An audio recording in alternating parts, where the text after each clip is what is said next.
6 billion people on the planet and only one good enough to lead the Liberal Party in opposition. Or two, or maybe three. Not many though, considering the talent pool. There's Bronwyn Bishop, who could forget her delusions of adequacy.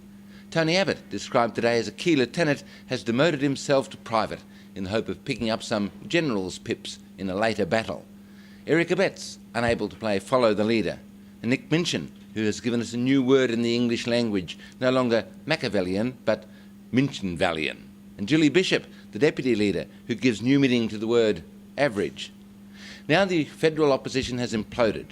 Turnbull's backbench and some of his front bench, and every South Australian Liberal MP is involved in the plot, have decided that enough is enough, or enough is too much, of Malcolm Turnbull's leadership.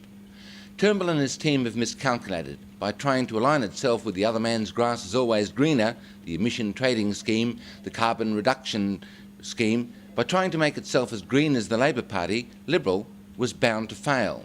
Voters from the green end of the spectrum will always vote Labor before Liberal, so there were no votes to be had there.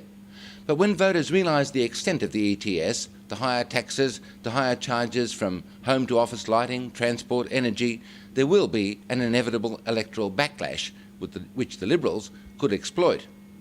If the ETS comes in, and with the entire Senate now red with blood, there isn't much chance of that, but if it did come in, Australia would have had a carbon tax. There's nothing going to come out of the Copenhagen talks, so we'd be paying a higher carbon dioxide penalties than just about any country in the world, with 6 billion people and without a jot of difference to climate change. 6 billion people and only one George Aldridge. He's the Independent Weekly's illustrator and cartoonist, and last night he won the Press Club Awards for being the best in South Australia. Congratulations to all the winners in all the categories, but you, George, we doffs our lid.